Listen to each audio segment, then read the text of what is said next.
El estudio de Exitosa, el experto en temas de minería, Aldo Santos, a quien le vamos a dar la bienvenida.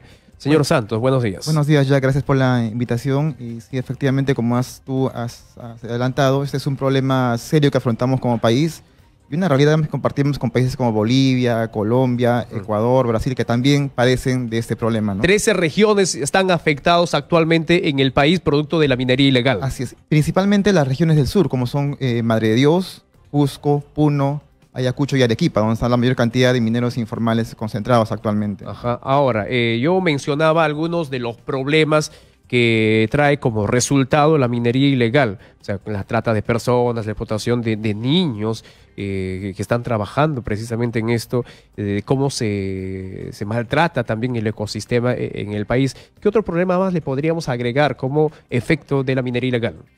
Lo que ocurre es que estos efectos también son consecuencia, digamos, de una política de abandono del gobierno respecto de las zonas que expulsan personas que trabajan en Madre de Dios, por ejemplo, expuestos a una situación laboral bastante precaria. Yo creo que para ningún ciudadano es factible que una persona esté sumergida dentro de pozos de agua durante 8 o 10 horas, toda la noche, todo el día, extrayendo agua para lavarla y convertirla luego en mineral, ¿no? O sea, son condiciones bastante precarias.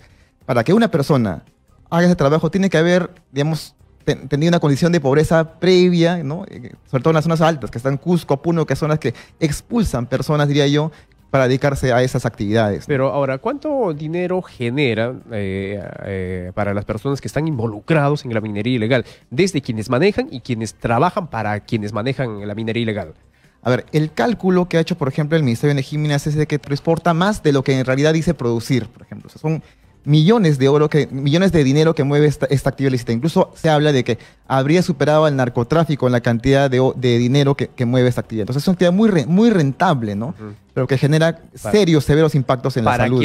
Para quienes operan es muy rentable, y para quienes trabajan, para aquellos que son dueños de la minería ilegal, o sea, ¿en qué condiciones? Las condiciones son muy pésimas, pero ¿cuánto se les está pagando? Tal vez por ello se convencen y trabajan en estos trabajos irregulares, ¿no?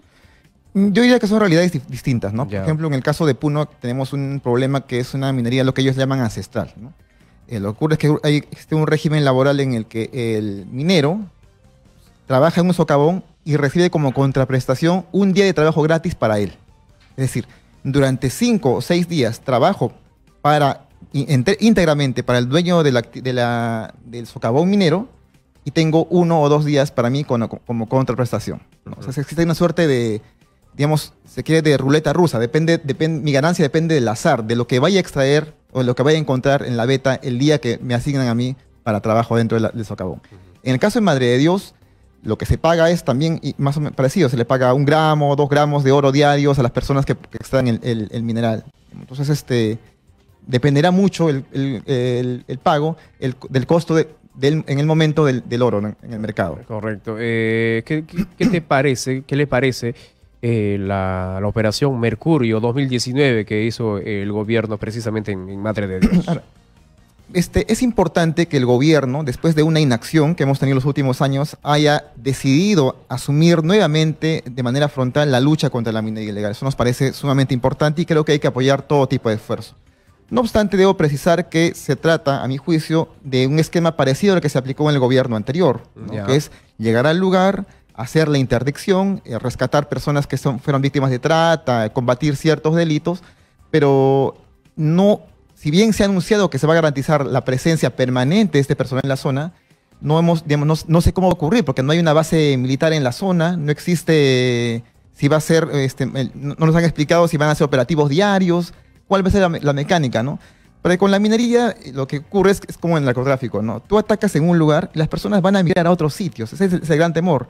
¿Qué va a pasar, por ejemplo, en zonas aledañas como Camanti, como 15.000 que están en Cusco, que ya tienen presencia de minería ilegal actualmente en el momento? O sea, si bien tú vas a erradicar la minería ilegal en La Pampa, mi temor y lo que presumo y lo que ha ocurrido de manera histórica es que los mineros van a migrar hacia otras zonas de la Amazonía, de Puno y de Cusco. Entonces, sobre esos temas todavía no se ha conversado. ¿Cómo debería ser entonces ese trabajo de parte del Estado, del gobierno, para precisamente evitar que estos mineros ilegales se trasladen a otra zona y devasten esa zona?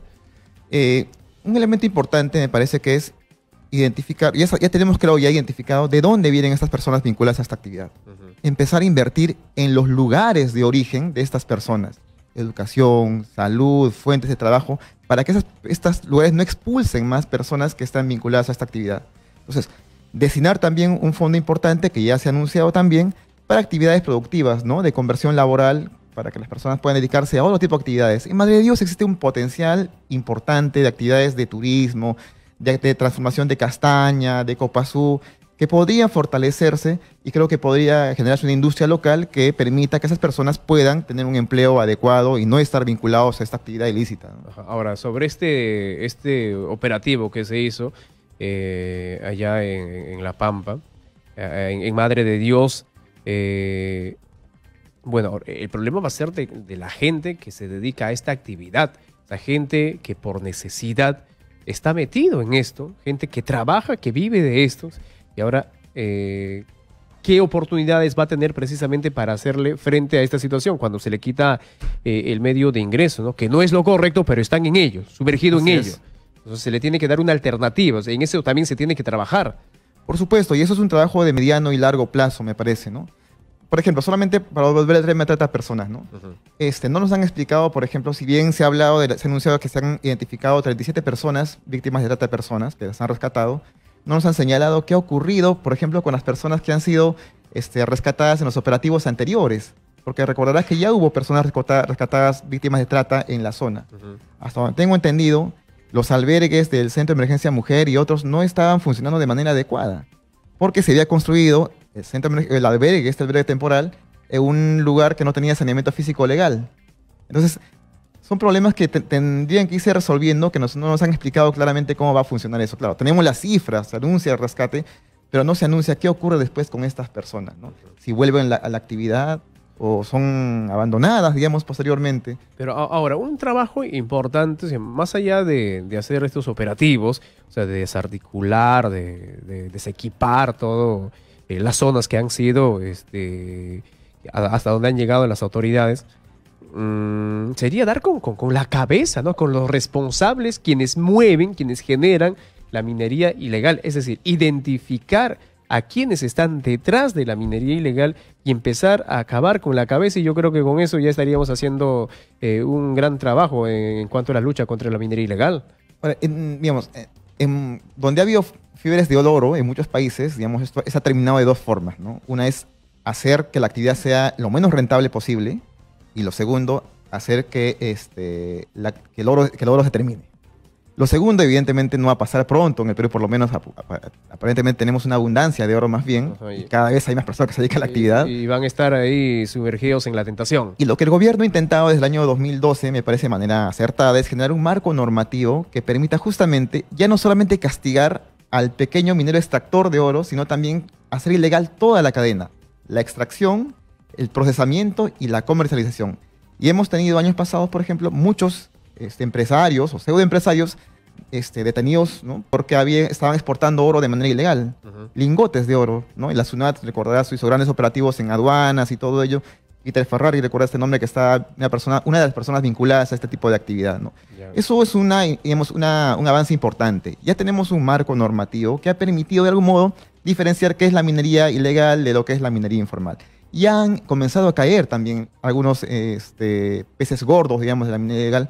El portal Ojo Público hace unos años sacó un reportaje bastante importante o interesante de cómo grandes cadenas suizas compraban de manera sistemática el oro ilegal que se producía en Perú, en Bolivia, en Colombia, en los países amazónicos, ¿no? Entonces, ya hay unos avances al respecto y creo que hay que profundizarlos, hay que mejorarlos, pero también, como toda actividad informal ilegal, tenemos grandes círculos de corrupción, ¿no? En el Perú.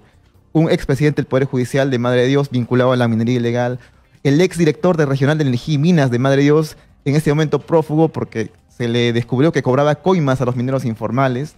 Entonces, estamos... Claro, así no vamos a poderle hacer frente a la minería ilegal. Así no vamos... Pues, ¿qué es lo que pasa? Desde ahí se abría paso, pues desde ahí se permitía para que se siga operando libremente y no se podía frenar la extracción de los recursos que tiene el suelo peruano. Ahora, No es lo mismo hablar de minería ilegal que hablar de informal, que hablar de la minería artesanal, y que ellos también necesitan del apoyo para poder pasar de lo informal para pasar a una minería responsable. Así es. Y en ese sentido, ¿cómo se debe de trabajar como experto en temas de minería para poder ayudar a estas personas que se dedican a esta actividad? A ver, el gobierno ha anunciado que la meta es más o menos formalizar a 10.000 mineros a nivel nacional. En este momento tenemos más o menos 54.000 declaraciones de compromiso, o sea, personas o empresas que han expresado su voluntad de formalizarse. Es decir, con una simple declaración jurada dijeron, yo, Los Santos, quiero formalizarme en el plazo de 4 años. El Estado me da ciertos requisitos, ¿no? Y yo debo cumplirlos. El Estado ha dicho que va a formalizar 10.000 mineros informales más o menos en los próximos años. Pero ¿qué ocurre en Madre de Dios? En Madre de Dios, el Estado, digamos de manera yo creo esquizofrénica, ha otorgado una serie de concesiones mineras, ¿no? Es decir, yo te otorgo a ti una concesión para explotación minera y sobre el mismo ámbito ha otorgado también una concesión forestal. Ya. Entonces, ¿cuál es la que prevalece? Si yo minero, para yo hacer uso de mi concesión minero, para hacer uso de mi concesión minera, tengo que evidentemente talar los árboles que ya están otorgados a otra persona. ¿Para qué? Para conservación, para el cuidado. Entonces son derechos contraproducentes. Actualmente en Madre de Dios tenemos más de 1.000 concesiones mineras, solamente en la zona permitida para minería en Madre de Dios, que tiene algún nivel de superposición. Es decir, en un solo lugar hay un mismo derecho. Uno puede ser el dueño del terreno superficial, otro es el dueño de la concesión forestal y otro es el dueño de la concesión minera. Es un tema que no está resuelto hasta el momento. Y el Ministerio de Minas tiene la obligación, por ley, en la última norma que emitió el Poder Ejecutivo, de reglamentar ese procedimiento. Mientras no se reglamente eso, muchas personas, así quieran formalizarse, no lo van a poder lograr. Entonces, y solamente te hablo de la zona donde está permitida la minería. O sea, hay que mejorar eso entonces. O sea, Por supuesto. o sea, es decir, existe todavía el impedimento para aquellos que quieran pasar de lo informal a la formalidad. Existe un impedimento. Muchas personas, muchos mineros, efectivamente, en Madre de Dios, o sea, este negocio es de buenos y de malos, digamos, ¿no? O de personas que también tienen una voluntad férrea de formalizarse. Quisieron formalizarse, se acercaron a la Dirección Regional de Energía y Minas en Madre de Dios y se toparon con 2 obstáculos. Uno, la corrupción, porque el exgobernador regional le interesaba el sabotaje permanente al proceso, es decir, no formalizar a ningún minero, porque formalizar a uno implicaría señalar que el proceso funciona, ¿no es cierto? Y segundo, el obstáculo legal, real, que es, yo voy a formalizarme, pero el Estado no me puede dar a mí la autorización de terreno superficial. ¿Por qué? Porque en teoría dice que es bosque. No, claro, y tú vas a la zona y es un gran desierto, ya no es bosque. Ya la actividad se expandió, ya te daron los árboles. Pero ¿qué ocurre? Para el Estado, esa parte se llama un bosque de producción permanente. Y el bosque de producción permanente es patrimonio natural de la nación. Ergo, no se pueden formalizar. O sea, actualmente hay barreras serias para poder formalizarse a las cuales el Estado todavía no ha respondido y es importante que se responda a esa realidad. Bien. Aldo, finalmente, ante este trabajo que ya comenzó el gobierno con esta operación Mercurio que mencionábamos allá en Madre de Dios, o sea, algo más se le debería de agregar según tu experiencia para no solamente basta ya con haber desarticulado, sino hacerle un trabajo de seguimiento para ver de que estas personas que se dedicaban en esta parte de Madre de Dios se vayan a trasladar hasta otro punto a seguir devastando la naturaleza. Sí, tener cuidado principalmente con la experiencia previa que ya ha pasado, que los mineros cuando se comenzaron los operativos el año 2013-2014, migraron hacia las zonas de Cusco y de Puno. Es un primer foco, digamos, que está cercano donde van a poder seguramente hacer su actividad. Y segundo, creo que también es importante, en este momento, es revisar el régimen de concesiones mineras. Ya. En este momento, los mineros informales del Perú, muchos quieren formalizarse, pero el problema central del que nadie está conversando son el régimen de concesiones mineras que tenemos actualmente vigente en el país, ¿no? Y eso necesita revisión. Necesita una revisión profunda, porque no es posible que uno pueda tener una concesión minera ad infinitum. Es decir, pago mi penalidad, pago mi derecho de vigencia y mantengo una concesión por 30, 40, 50 años. Entonces, si la mayor cantidad de mineros que están actualmente en ese padrón de mineros que quieren formalizarse tienen un obstáculo, no tienen la propiedad de la concesión minera. Entonces, mientras no se resuelva ese aspecto central, es decir, están ocupando concesiones de terceros. Mientras no se resuelve ese aspecto, estamos hablando, yo creo, en el vacío. Bien, señor Santos, gracias por visitarnos hoy domingo Exitosa. A usted, muchas gracias por la invitación. Aldo Santos, experto en temas de minería, en Exitosa, hablando sobre la minería ilegal en el país Perú. Muchísimas gracias por acompañarnos en estas 4 horas de programación en Las Cosas Claras. Nos reencontramos en la próxima edición, el próximo domingo.